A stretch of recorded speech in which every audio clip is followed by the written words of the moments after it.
মানুষের জীবনে বিভিন্ন রকমভাবে সে আনন্দ পাওয়ার চেষ্টা করে, সুখ ভোগ বা বিনোদনের মধ্যে তার জীবন কাটানোর চেষ্টা করে। মনে করে বিভিন্ন ধরনের বিনোদন, ক্রীড়া, শিল্প সংস্কৃতি তার মনকে আনন্দে ভরিয়ে রাখবে। কিন্তু এই সমস্ত কিছু কি ক্ষণকালের জন্য নয়, একটা সুখের অনুভূতিকে জাগিয়ে তোলে? কিন্তু বাস্তবে সেই ক্ষণস্থায়ী সুখের মূল্য কতটা? আমরা কি এই সমস্ত জাগতিক বিষয়গুলো আমাদের জীবনে পেয়ে চিরস্থায়ী আনন্দ লাভ করতে পারি? সময় হলো হৃদয় খোলো, শ্রবণ করো জীবন বাণী, নম্র চিতে শ্রবণ করো, নম্র চিতে শ্রবণ করো খ্রিস্ট যিশুর জীবন খানি। নমস্কার, জীবনবাণী অনুষ্ঠানে আপনাকে স্বাগত জানাই। আমার বিশ্বাস আপনি নিয়মিত আমাদের সঙ্গে আমাদের এই অনুষ্ঠানে উপস্থিত আছেন, আর আমি খুব খুশি আজকে আরেকবার আপনি আমাদের সঙ্গে আমাদের এই জীবনবাণী অনুষ্ঠানে উপস্থিত হতে পেরেছেন। আর আমার বিশ্বাস ঈশ্বর আপনাকে সম্পূর্ণ সুস্থ রেখেছেন, সুরক্ষিত রেখেছেন, আপনার সঙ্গে সঙ্গে আছেন। ঈশ্বরের বাক্যের এই জীবন্ত অধ্যয়ন তিনি আপনাকে যখন আমাদের সঙ্গে উপস্থিত করেছেন, এই অধ্যয়নের মধ্যে দিয়ে বিশেষভাবে তিনি আপনার সঙ্গে কথা বলছেন। রাজা সলোমন রচিত 3টি পুস্তক বাইবেলে স্থান পেয়েছে, সেগুলি হলো হিতোপদেশ, উপদেশক এবং পরমগীত। ইতিপূর্বে আমরা হিতোপদেশ পুস্তকটি নিয়ে সবিস্তারে আলোচনা করেছি এবং এখন আমরা উপদেশক পুস্তকটির অধ্যয়ন শুরু করতে চলেছি। লক্ষণীয় বিষয় হলো হিতোপদেশ আর উপদেশক পুস্তকের অনেক পার্থক্য। হিতোপদেশে আমরা রাজা সলোমনের জ্ঞান লক্ষ্য করেছি, আর এবারে উপদেশকে আমরা তার মূর্খতা লক্ষ্য করব। রাজা সলোমন তার জীবনের অনেকটা সময় ঈশ্বরের কাছ থেকে দূরে সরেছিলেন, আর উপদেশক পুস্তকটি হচ্ছে তার সেই সময়কার একটি চমকপ্রদ আত্মজীবনী। রাজা সলোমন ছিলেন সেই সময়কার সবথেকে জ্ঞানী মানুষ, আর তার জ্ঞান তিনি ঈশ্বরের কাছ থেকে লাভ করেছিলেন। তিনি তার জীবনে মানুষের জানা এবং অভ্যাস করা সমস্ত রকম সুখ ও জাগতিক আনন্দের মধ্যে নিজেকে নিয়ে গিয়েছিলেন, কিন্তু জীবনের শেষ পর্যায়ে পৌঁছে তিনি উপলব্ধি করেছিলেন যে সেই সমস্ত কিছুই ছিল অসার। এই সমস্ত কিছু কোনোভাবেই মানুষের জীবনে সন্তুষ্টি এনে দিতে পারে না। শত শত জাগতিক জ্ঞান বুদ্ধির অধিকারী হয়েও ঈশ্বরের কাছে একজন মানুষ মূর্খ বলে স্বীকৃত হতে পারে। এই পুস্তক থেকে আমরা উপলব্ধি করতে পারি যে খ্রিস্ট বিনা জীবনে সন্তুষ্ট হওয়া সম্ভব নয়। উপদেশক পুস্তকের প্রধান শব্দটি হলো অসার। এর 2টি বাক্যাংশ এই পুস্তকে একাধিকবার ব্যবহৃত হয়েছে, আর সেগুলি হলো সূর্যের নিচে এবং আমি মনে মনে বলিলাম। 2টো বাক্যাংশ এই পুস্তকের সূচনাতেই উপদেশক হিসেবে রাজা সলোমন তার নিজের পরিচয় দিয়েছেন, আর এই পুস্তকের সারমর্ম কি তার উল্লেখ করেছেন। তিনি প্রথমেই বলেছেন যে সমস্ত কিছু অসার, অর্থহীন। এই জগতে মানুষ তার জীবনে যা যা করে তার কোনো সুফল সে পায় না। প্রকৃতি তার নিজের নিয়মে চলে। প্রতিদিন সূর্য উদিত হয়, আবার অস্ত যায়। নির্দিষ্ট দিকেই বায়ু চলাচল হয়। পর্বতে নদী শুরু হয় এবং সমুদ্রে গিয়ে শেষ হয়। মানুষের এক প্রজন্ম থেকে আরেক প্রজন্ম আসে যায়, কিন্তু পৃথিবীতে কোনো কিছুর পরিবর্তন হয় না। এই নিত্যস্থায়ী পৃথিবীতে মানুষের সকল কর্ম উদ্দেশ্যহীন, অর্থহীন ও অসার। আসুন আমরা বিস্তারিতভাবে এই বিষয়ে অধ্যয়ন করি। বিশেষ গুরুত্বপূর্ণ বিষয়, চিন্তার জন্য, বোঝার জন্য। আর আমার বিশ্বাস মহান ঈশ্বর তার এই জীবন্ত বাক্যের এই যে অধ্যয়ন, এই অধ্যয়নের মধ্যে দিয়ে বিশেষভাবে আজকে আমাদের সঙ্গে কথা বলতে চলেছেন। আসুন আমরা আমাদের সেই বিস্তারিত অধ্যয়নে প্রবেশ করি। প্রিয় বন্ধু, আজকের এই অনুষ্ঠানে আপনাদের সামনে একটি নতুন পুস্তক থেকে আলোচনা শুরু করব। আর এই পুস্তকটি হলো বাইবেলের পুরাতন নিয়মে উপদেশক নামক পুস্তক। এই পুস্তকটির লেখক হলেন রাজা এবং জ্ঞানী সলোমন। পুস্তকটির বিষয়বস্তু রক্ষণশীল টিকাকারদের মধ্যে বেশ সুদৃঢ়ভাবে প্রতিষ্ঠিত, আর এই পুস্তকটির অন্য কোনো যুক্তিসঙ্গত ব্যাখ্যা পাওয়া যায় না। সলোমন হিতোপদেশ ও পরমগীত নামে আরও পুস্তক রচনা করেছেন। উপদেশক এই পুস্তকটিকে দেখতে পাব হিতোপদেশ হতে সম্পূর্ণই পৃথক বা ভিন্ন প্রকৃতির। হিতোপদেশ পুস্তকে দেখি সলোমনের জ্ঞানের বিষয় কিন্তু এখানে এই উপদেশকে দেখি সলোমনের মূর্খতার বিষয়। উপদেশক হল সলোমনের জীবনের চমকপ্রদ স্বরচিত আত্মজীবন চরিত, আর তা হল ঈশ্বর হতে তিনি দূরবর্তী থাকার সময়কালীন অবস্থায়। উপদেশক ইঙ্গিত করে একজন প্রচারক বা দার্শনিক। বাইবেল শাস্ত্রের প্রত্যেকটি পুস্তকের উদ্দেশ্যেই তা সঠিকভাবে বোধগম্য করার জন্য বিশেষ গুরুত্বপূর্ণ। ঈশ্বরবিহীন বা ঈশ্বর হতে দূরীকৃত থাকার অবস্থায় মানবীয় দর্শন যা এই পুস্তকের উপসংহারে গিয়ে পৌঁছায় তা এখানে আমরা দেখতে পাই। উপদেশক সম্পর্কে আমাদের বুঝতে হবে, কেননা এমন কিছু বিবৃতি রয়েছে যা শাস্ত্রের অপরাপর বিবৃতিকে অস্বীকারও করে। বাস্তবিকই একটা বিষয় জানতে ভয় হয় যে এই পুস্তক নাস্তিকদের আদৃত এবং তারা এই পুস্তক হতে প্রচুর রূপে বিভিন্ন বিষয় উদ্ধৃত করে। উদাহরণস্বরূপ আমরা দেখতে পাই একজন ব্যক্তি অর্থবিলাস ভোগের বিদ্বেষী ও ছিদ্রান্বেষী সমালোচকদেরকে, যারা এই পুস্তক হতে উদ্ধৃত করার যথোপযুক্ত ব্যক্তি। আমাদের পেছন দিকের বিষয় ভুলে গিয়ে এই পুস্তকের ভালো বিষয়গুলি গ্রহণ করতে হবে। আমাদের ঈশ্বরের বাক্যের উপরে অনুবীক্ষণ যন্ত্র প্রয়োগের পূর্বে দূরবীনকে ব্যবহার করতে হবে। পবিত্র বাইবেল শাস্ত্রের অন্যান্য পুস্তক হতে এই পুস্তকে এর প্রয়োজনীয়তা অতি সুস্পষ্ট। মানুষ ঈশ্বর ব্যতি রেখেই সুখী হওয়ার চেষ্টা করে এসেছে। লক্ষ লক্ষ লোকের মধ্যে এই প্রচেষ্টাই দেখতে পাওয়া যায়। এই পুস্তক তার অসঙ্গতিকেই প্রকাশ করে। জ্ঞানীশ্রেষ্ঠ সলোমন যে জ্ঞান তিনি ঈশ্বর হতে লাভ করেছিলেন, মানুষের জ্ঞাতসারে যে সমস্ত আনন্দ, উদ্যম ও প্রচেষ্টা রয়েছে, সেই সমস্ত কিছুরই মধ্যে দিয়ে সলোমন গিয়েছেন আর দেখেছেন সকলই অসার। জানলেন যে সকলই শূন্যতার নামান্তর, একেবারেই উদ্দেশ্যবিহীন।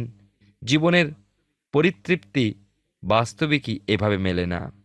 ঈশ্বর তাঁর সিদ্ধ সরল ব্যক্তি ইয়োবকে দেখিয়েছেন যে তিনিও ঈশ্বরের দৃষ্টিতে একজন পাপী। উপদেশক পুস্তকে ঈশ্বর দেখালেন সলোমন জ্ঞানীশ্রেষ্ঠ ব্যক্তি হয়েও ঈশ্বরের দৃষ্টিতে মূর্খই। উপদেশক এমন একখানি পুস্তক যেখানে এসে কত নামি দামি বিখ্যাত যশস্বী অধ্যাপক সম্পন্ন ব্যক্তিগণ এক মহান বিষয় শিক্ষা লাভ করে। এই ধরনের ব্যক্তিরা আত্মিকভাবে পুনর্জাত নয় বলেই এত জ্ঞান বুদ্ধি সম্পন্ন হয়েও ঈশ্বরের দৃষ্টিতে মূর্খ।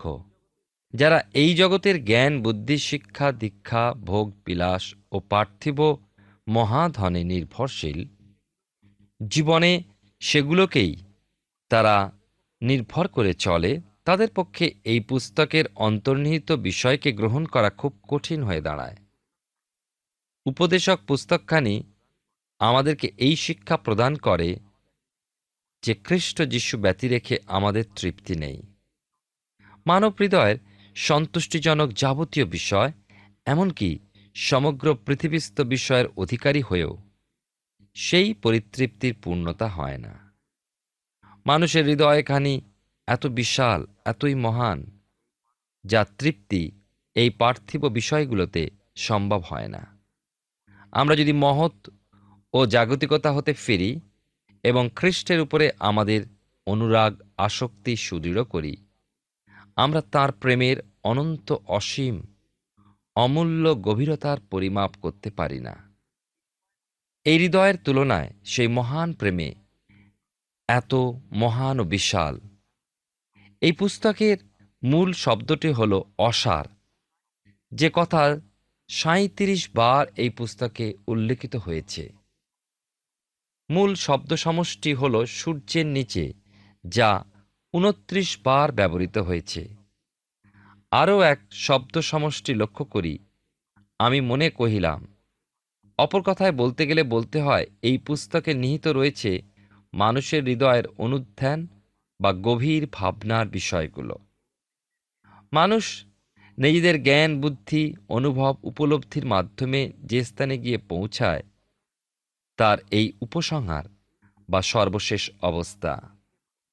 সলোমন এই যে পরিণাম বা উপসংহারের বিষয় জানিয়েছেন, তা আমাদের পক্ষে চিত্তাকর্ষক নয় বটে, আকর্ষণীয় বা প্রেরণাদায়কও নয়, কিন্তু বাইবেল তাদের কথা এখানে প্রকাশ করেছেন যারা এ সমস্তের দ্বারা প্রেরণা পায়, উদ্বুদ্ধ হয় পার্থিব ক্ষেত্রে। এই কারণে এই কথাগুলো বিশেষভাবে ব্যাখ্যামূলক। আমি মনে মনে কহিলাম, সূর্যের নিচে। আমরা যখন এই পুস্তকের বিভিন্ন অধ্যায় আলোচনায় যাব তখন তা আমাদের বুঝতে আরও সুবিধা হবে। আসুন আমরা আজকের এই উপদেশক পুস্তকের 1 অধ্যায় খুলি এবং পাঠ করি কয়েকটি পদ এবং তার মধ্যে নিহিত বিষয়গুলি দেখবার চেষ্টা করি। লেখা আছে এখানে, পুস্তকখানির সারমর্ম। উপদেশকের কথা, তিনি দাউদের পুত্র, জেরুসালেমস্থ রাজা। উপদেশক কইতেছেন, অসারের অসার, অসারের অসার, সকলই অসার।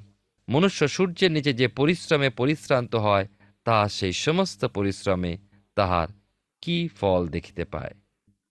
আমরা দেখি যে উপদেশক পুস্তকটি রাজা সলোমনের ঈশ্বর হতে দূরবর্তী থাকাকালীন জীবনের স্বরচিত আত্মজীবন চরিত। হিতোপদেশ রাজা সলোমনের জ্ঞানকে প্রকাশ করে, উপদেশক প্রকাশ করে তার মূর্খতা। পুস্তকটি যুক্তিবিহীন বা ছন্দবিহীন নয় মাত্রাবিহীনও। শুধুই কতকগুলো পদের সমষ্টিও নয় এই পুস্তকখানি। এর শুরু হয়েছে সমস্যার বিবৃতি দিয়ে, অসারের অসার, অসারের অসার, সকলই অসার। এ জগতের সমস্তই অসার, শূন্যতা। তারপর আমরা তার পরীক্ষা নিরীক্ষা বা যাচাই করা, পরখ করা লক্ষ্য করব। রাজা সলোমন প্রশস্ত রাজপথগুলোর মধ্যে দিয়ে বিভিন্ন উপায়ের মাধ্যমে তার পরিতৃপ্তি খুঁজে ফিরবেন, প্রচেষ্টা চালিয়ে যাবেন। বিজ্ঞান, প্রকৃতির নিয়ম কানুন, জ্ঞান ও দর্শনের মধ্যে দিয়ে জড়বাদ ও বিষয়াসক্তির বিষয়, আনন্দের ও স্বেচ্ছাচারিতার বিষয় এবং বর্তমানের বিষয়কেই পাওয়ার চেষ্টারত থাকবেন। তিনি অদৃষ্টবাদকে আবিষ্কারার্থে অন্বেষণ করবেন, অনুসন্ধান করবেন স্বার্থমূলক যে নীতিবাদ, অর্থাৎ অহংবাদকে, ধর্মকে বা ধর্মবিশ্বাসকে, সম্পদ ও নীতিসূত্র বা নীতিশাস্ত্রকে। তারপর সবশেষে পুস্তকের চূড়ান্ত পদগুলিতে তিনি আমাদেরকে জানিয়ে দেবেন তার সমস্ত পরীক্ষার ফলাফলকে।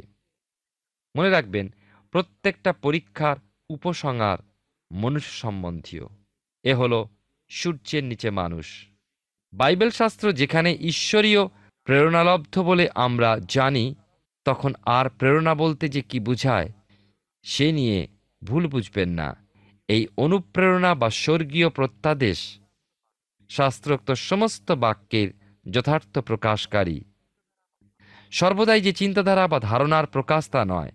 প্রসঙ্গ হওয়া উচিত বিবেচ্য, লক্ষ্য থাকা উচিত ওই বিবৃতি বা প্রসঙ্গ উত্থাপন ও প্রদানকারীর উপরে, যে কে রচনা করেছেন এবং কি পরিস্থিতিতে তিনি এমন বিষয় রচনা করলেন বা এই বিবৃতি রেখেছেন। উদাহরণস্বরূপ দেখি যে খ্রিস্টের প্রতি জিহুদার বিশ্বাসঘাতকতা ঘটনাটার বিবৃতি প্রেরণামূলক, কিন্তু জিহুদার ক্রিয়াকর্ম মোটেই ঈশ্বরের প্রেরণালব্ধ ছিল না। এ সম্পূর্ণ শয়তানের ক্রিয়াকলাপ। আরও দেখি যে সলোমন যে সমস্ত বিবৃতি রেখেছিলেন এই পুস্তকে, তা ঈশ্বরতে দূরবর্তী থাকাকালীন অবস্থায় তিনি তখন তৃপ্তি ও সন্তুষ্টির অন্বেষণ করে চলেছিলেন, আর সেই সমস্ত ঈশ্বরের চিন্তাধারা অনুযায়ী ছিল না।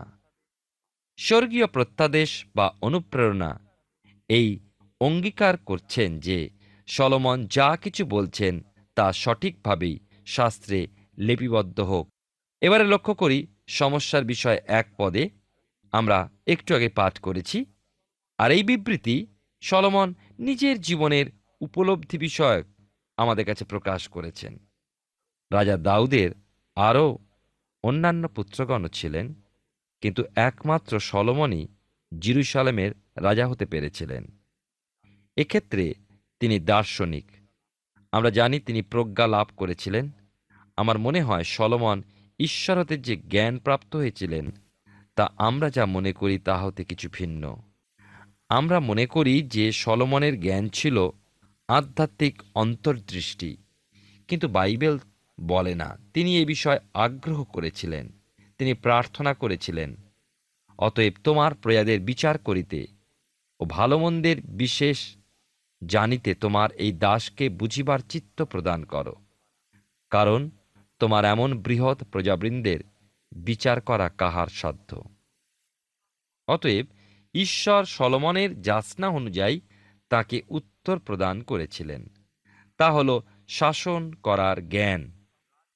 সলোমন রাজনীতির ক্ষেত্রে বিশেষ জ্ঞান লাভ করলেন এবং জাতিকে উত্তম রূপে শাসন ও বিচার করতে লাগলেন। শান্তির এক ক্ষেত্র রচনাও করলেন সলোমন। পৃথিবীর অন্যান্য জাতিগুলি সেখানে শিক্ষা লাভ করতে ও সলোমনের জ্ঞানকে দেখতে ও যাচাই করতেও আসত।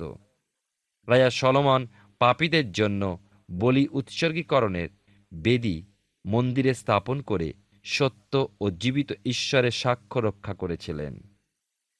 পৃথিবীর প্রান্ত হতে শিবাদেশে রানী এলেন ও সে বিষয়ে শিক্ষাও লাভ করলেন। অথচ আত্মিক ক্ষেত্রে সলোমনের সঞ্চয় কোথায়? আমরা দেখব যে সলোমন ঈশ্বর হতে দূরে ছিলেন, সূর্যের নিচে তার জীবন জাহাজকে ভাসিয়ে দিয়েছেন। সূর্যের নিচে মানুষ খ্রিস্টের সেই ঊর্ধ্বস্থানে বাসকারী ঈশ্বরের সন্তান হতে একেবারে ভিন্ন। ঈশ্বরের সন্তান সেই স্বর্গীয় স্থানের সমস্ত আশীর্বাদের অধিকারী হয়। সূর্যের নিচে বাস করার অন্তর সেই আশীর্বাদের অধিকারী হয় না। এই জগতে যারা সূর্যের নিচে বাস করে ও খ্রিস্টের সঙ্গে মৃত্যুভোগ ও খ্রিস্টের সঙ্গে পুনরুত্থান ভোগের উপলব্ধি পায়, সে তার জীবনকে ঊর্ধ্বস্থ স্থানে খ্রিস্টের সাথে ঈশ্বরে গুপ্ত রাখে। সে সূর্যের নিচে বাস করেও ঈশ্বরের সন্তান। সাধারণ সূর্যের নিচে বাসকারী ব্যক্তি হতে সে ভিন্ন বই কি।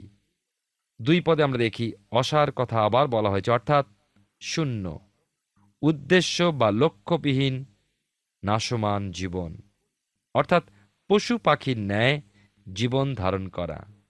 বহু লোক এমন উদ্দেশ্যহীন জীবন যাপন করে চলেছেন।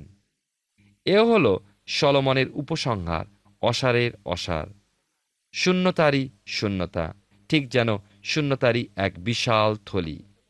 হিতোপদেশ পুস্তকে রাজা সলোমন আমাদেরকে দিয়েছেন জ্ঞানের রত্নভাণ্ডার। উপদেশকে তিনিই দিলেন আমাদেরকে নির্বুদ্ধিতার বটিকা, তারপর পরম গীতে প্রেমী বিষয়বস্তু। রাজা সলোমন এই 3 ক্ষেত্রেই পারদর্শী ছিলেন, জ্ঞান, নির্বুদ্ধিতা ও প্রেম। তিনি জানতেন কিভাবে মূর্খের সঙ্গে ব্যবহার করতে হয়। তিনি শাসন ব্যবস্থা পরিচালনায় বিচার কার্যে বিশেষ জ্ঞানীও ছিলেন। তাঁর প্রেমের জীবন ছিল যেন এক কাহিনী। সকল মানুষের মধ্যে জ্ঞানী এই সলোমন, অথচ সূক্ষ্মাতিসূক্ষ্মভাবে দেখতে গেলে কোনো মানুষই যেন এতখানি মূর্খতার পরিচয় দেয়নি। রাজা সলোমন স্বর্গীয় প্রত্যাদেশের বা প্রকাশের যেন হেঁয়ালি। তিনি ছিলেন একদিকে জ্ঞানী শ্রেষ্ঠ এবং অপরদিকে শ্রেষ্ঠ মূর্খ। এই উপদেশক পুস্তকখানি তাই প্রকাশ করেছে। অসারের অসার, সকলই অসার, ঈশ্বরবিহীন জীবন। এ হলো সূর্যের নিচে সেই মানুষগুলো যারা শুধু ইহজীবনে ভোগের বাসনা করে আর দিন রাত দৈহিক প্রাপ্তির উদ্দেশ্যেই চলে ফেরে, বকবক করে। আর এক শ্রেণীর মানুষ তাদের ইহজীবনে কিছু উদ্দেশ্য সহ জীবনযাপন করলেও প্রত্যাশাবিহীন তারা থেকে যায়। জীবনের শেষে শুধু তিক্ততা তার প্রাপ্তি। আবার নামি দামি বিশেষ পদাধিকারী ব্যক্তিও সমগ্র জীবনে থেকে যায় এক প্রাণ রক্ষার আশঙ্কা। শেষ নিঃশ্বাস ত্যাগের পূর্ব মুহূর্ত পর্যন্ত একটা প্রশ্ন থেকে যায়, আমার পরে কে? সর্বত্র এক তিক্ততার অশান্তিপূর্ণ অতৃপ্ত অবস্থা। এখন আমরা দেখব মানুষের পরীক্ষা। এই পার্থিব অস্তিত্বের শুষ্ক কঠিন প্রস্তরগুলো হতেই সে জীবনের রস নিংড়ে নিতে চলেছে। 3 পদে আমরা দেখতে পাচ্ছি যে আমাদের মনে রাখতে হবে যে হলো সূর্যের নিচের বিষয়, যা মানুষের দৃষ্টিভঙ্গিতে ঈশ্বরের দৃষ্টিভঙ্গিতে নয়। 4 পদে লেখা আছে, এক পুরুষ চলিয়া যায় আর এক পুরুষ আইসে, কিন্তু পৃথিবী নিত্যস্থায়ী। প্রকৃতির নিয়মকে অনুশীলন করে চলে মানুষ জীবনভর। এই উপদেশক পুস্তকটি তাই আমাদেরকে প্রকৃতির নিয়ম জ্ঞাত করার জন্য উল্লেখযোগ্য। লক্ষ্য করি পদের শেষ কথাটা, কিন্তু পৃথিবী নিত্যস্থায়ী। এর দ্বারা বোঝায় পৃথিবী অটল। কিন্তু মানুষ ক্ষণিকের।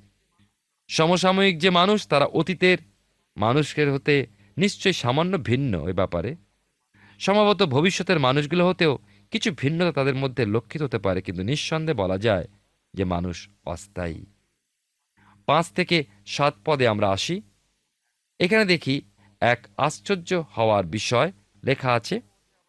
সূর্য ওঠে, আবার সূর্য অস্ত যায়, এবং সত্য স্বস্থানে সেখানে গিয়া ওঠে। বায়ু দক্ষিণ দিকে যায় ও ঘুরিয়া ঘুরিয়া উত্তর দিকে যায়, নিরন্তর ঘুরিয়া আপন আপন পথে যায়, এবং বায়ু আপন চক্রপথে ফিরিয়া আসে। এক আশ্চর্য হওয়ার বিষয় যে এই সঠিক পর্যবেক্ষণ এসেছে সলোমনের সময় হতে। এক ভক্ত এই বিষয়ের মন্তব্য রেখেছেন যে বাইবেল শাস্ত্রের মধ্যবর্তী এই বিজ্ঞানসম্মত বিষয়গুলোকে যথার্থ বলে মেনে নেওয়ার কষ্টকর। 1 অধ্যায় 6-7 পদে যে বিষয় রাজা সলোমন বলেছেন, তার মাধ্যমে বাষ্পীভবনের ও বায়ুর প্রচণ্ড প্রবাহের যে ভাষা ব্যবহৃত হয়েছে, সে সমস্ত কৌতূহল সঞ্চার করে। অনেকে বেশ সাহসের সঙ্গেই বলবেন ঝড়ের সম্পর্কে যে মতবাদ তা এখানে বিবৃত হয়েছে। এ সমস্ত ছেড়ে আমাদের মনে প্রশ্ন জাগে, সলোমনকে কে এই ঝড়ের গতির ভাষাগুলো শিক্ষা দিয়েছিলেন? যে বায়ুর গতি অনিশ্চিত, অসংযত, এলোমেলো, অথচ একটা নিয়মের অধীন যে নিয়মে ঘটে গাছপালা বৃদ্ধি, আবার তেমনি বাষ্পীভবনের মাধ্যমে যে জল উপর হতে মাটিতে পড়ে, আবার বৃষ্টি হয়। তাই সমুদ্র কখনো পূর্ণ হয়ে যায় না, উতলে পড়ে না। উপদেশক পুস্তকটির 12 অধ্যায় 6 পদ মৃত্যু সম্বন্ধীয় এক কাব্যিক বর্ণনা। কিভাবে রৌপ্যের তার মেরুদণ্ডের মজ্জাকে বর্ণনা করেছে। সুবর্ণের পানপাত্র দেখায় সেই গোল পাত্র যা মস্তিষ্ককে ধারণ করে। কলস বা কলসি দেখায় ফুসফুসকে, আর চক্র প্রকাশ করে হৃদয়কে। আমরা দেখতে পাই 5 পদ হতে 7 পদের মধ্যে 3টি বিষয় বিবৃত। 1, সূর্য ওঠে, আবার সূর্য অস্ত যায়। 2, বায়ু দক্ষিণ দিকে যায় ও ঘুরিয়া ঘুরিয়া উত্তর দিকে যায়। এবং তৃতীয়ত, জলস্রোত সকল সমুদ্রে প্রবেশ করে, তথাচ সমুদ্র পূর্ণ হয় না। সলোমন যেন নীরবেই এই বাষ্পীভবনের কথা বলছেন বাতাসে আর্দ্রতা উত্তোলনের বিষয়। বাতাস প্রবাহিত হয়ে এই আর্দ্রতাকে তুলে ধরে, মাটিতে ছড়িয়ে দেয়। সমগ্র পন্থাই কিছু বিশেষ ও সুনির্দিষ্ট নিয়মের অনুসরণ করে, ফলে কিছুই গোলমেলে হবে না। 4 পদের অন্তর্ভুক্তিতে আমাদের সম্মুখে থেকে যায় 4টি বিশেষ উল্লেখযোগ্য বিবৃতির বিষয়, প্রকৃতির নিয়ম, যার অর্থ প্রকাশিত হয়ে আজকের মানুষের কাছে যথার্থ বলেই মনে হয়। প্রভু যীশু খ্রিস্ট জগতে আসবার 1000 বছর পূর্বের হতে লিখিত বিষয়গুলোর সঙ্গে তুলনা করে দেখতে পাবেন ঈশ্বরের বাক্যের যথার্থতার তুলনায় একটা বড় ধরনের কুসংস্কার ও ব্যর্থতা। এরপর লক্ষ্য করব আরেকটি উল্লেখযোগ্য বিষয় 8 পদে, যেখানে লেখা আছে কি, তাহার বর্ণনা করা মনুষ্যের অসাধ্য, দর্শনে চক্ষু তৃপ্ত হয় না এবং শ্রবণে কর্ণ তৃপ্ত হয় না। এখানে আমরা দেখতে পাচ্ছি পূর্বে এই বিষয় সত্য বলে মনে না হতে পারে, কিন্তু আজকের জগতে দূরদর্শনের আগমনে একে সুস্পষ্ট প্রতীয়মান হয়। দিনের পর দিন বহু মানুষ ক্রমান্বয়ে এই দূরদর্শনের পর্দায় চোখ রেখে চলে একইভাবে। কেন? কারণ তাদের চোখ, কান কোনোটি দর্শনে ও শ্রবণে তৃপ্ত হয় না। আজ মানুষ শুধু জীবনকে উপভোগ করার জন্যই এগিয়ে চলেছে, কিন্তু প্রিয় বন্ধু, আসুন, জীবনের শেষে রয়েছে ধ্বংস। আমরা আমাদের জীবনকে ঈশ্বর হাতে সমর্পণ করি। ঈশ্বর আপনার জীবনে মঙ্গল করুন। পবিত্র বাইবেলের পুরাতন নিয়মের উপদেশক পুস্তক আজকে থেকে আমরা ধারাবাহিকভাবে অধ্যয়ন করা শুরু করেছি, আর আমার বিশ্বাস ঈশ্বর বিশেষভাবে আজকে আপনার সঙ্গে কথা বলেছেন। পবিত্র বাইবেলের যে কোনো পুস্তক সঠিকভাবে বুঝতে গেলে সব থেকে গুরুত্বপূর্ণ বিষয় হলো সেই পুস্তকটি কি উদ্দেশ্যে রচনা করা হয়েছিল সেটা ভালোভাবে জানা। কোন দৃষ্টিকোণে সেই পুস্তকটি লেখা হয়েছিল সেটা আমাদের বোঝা খুব দরকার। মানুষ সর্বদা চেয়েছে যে সে ঈশ্বরবিহীন হয়ে জগতে সুখী হবে। অসংখ্য মানুষ প্রতিদিন চেষ্টা করে যায় ঈশ্বরের কাছ থেকে দূরে থেকে নিজের জ্ঞান, নিজের বুদ্ধি বিবেচনার দ্বারা চালিত হয়ে সুখ ও আনন্দের জীবন কাটাবে, কিন্তু তারা বুঝতে পারে না যে এই কাজ কখনোই সম্ভব নয়। রাজা সলোমন তার জীবনে এইরকমভাবে বহু জাগতিক আনন্দ উল্লাসে সময় কাটিয়েছিলেন, কিন্তু পরিশেষে তিনি উপলব্ধি করেছিলেন যে সেই সমস্ত কিছু মূল্যহীন ও অর্থহীন। পৃথিবীতে কোনো কিছুরই পরিবর্তন হয় না, প্রকৃতিতে সমস্ত কিছু একইভাবে ঘটে চলে, আর তার মাঝে মানুষের জীবন ক্ষণস্থায়ী। সে যতই চেষ্টা করে জাগতিক বিষয়গুলি দ্বারা সুখী হতে, কিন্তু জীবনের শেষে সে বুঝতে পারে যে জীবনে সে যা কিছু করেছে তা সবই অসার। আমরা এই বিষয়ে রাজা সলোমনের আরও কিছু বক্তব্য নিয়ে আমাদের পরবর্তী পর্বে আলোচনা করব, বিশেষ গুরুত্বপূর্ণ বিষয় যা আমাদের জীবনের সঙ্গে বিশেষভাবে সম্পর্কিত। আর আমার বিশ্বাস আপনি নিশ্চয়ই আমাদের সঙ্গে উপস্থিত থাকবেন। আসুন এখন প্রার্থনায় যাব, আর আমি চাইব আপনি আমার সঙ্গে প্রার্থনায় যোগ দিন। আসুন প্রার্থনা করি। পরম করুণাময় স্বর্গীয় পিতা, তোমার ধন্যবাদ স্তুতি করি প্রভু। তুমি মহান ঈশ্বর এবং তোমার সেই মহানতায় তুমি চাও যেন আমরা তোমাকে উপলব্ধি করি, তোমাকে জানি। ধন্যবাদ দিই স্বর্গীয় পিতা যে তুমি আমাদের সেই প্রত্যেক দর্শক বন্ধুর সঙ্গে আজকে বিশেষভাবে কথা বলেছ। প্রার্থনা করি আমাদের সেই প্রত্যেক দর্শক বন্ধুর জন্য।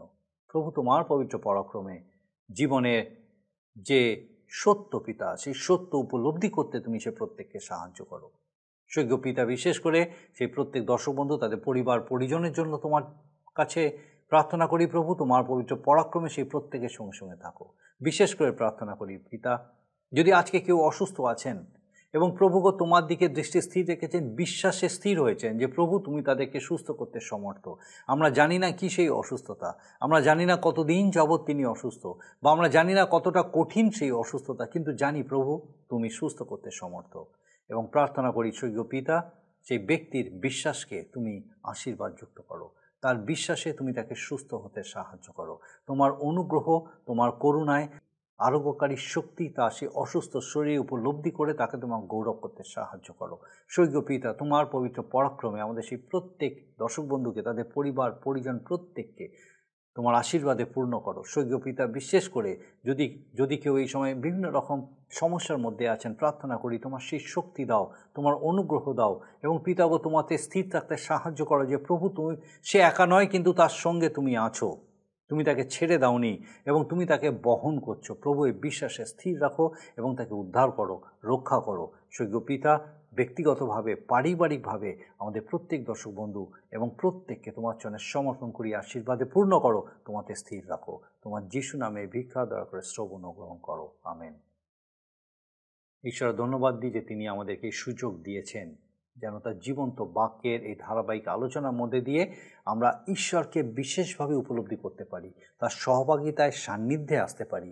আর আমার বিশ্বাস এইভাবেই আগামী দিনেও আপনি আমাদের সঙ্গে এই জীবনবাণী অনুষ্ঠানে উপস্থিত থাকবেন, যখন ঈশ্বরের বাক্য এইভাবেই ঈশ্বরকে আমাদের কাছে আরও নতুনভাবে জানতে, চিনতে, বুঝতে, উপলব্ধি করতে, আমাদের জীবনে ব্যবহার করতে, গ্রহণ করতে সাহায্য করবে। ঈশ্বর আপনার মঙ্গল করুন।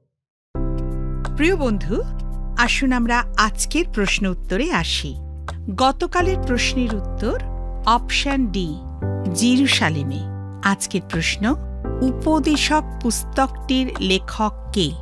Option A Samuel, B Nathan, C Solomon, D Daud.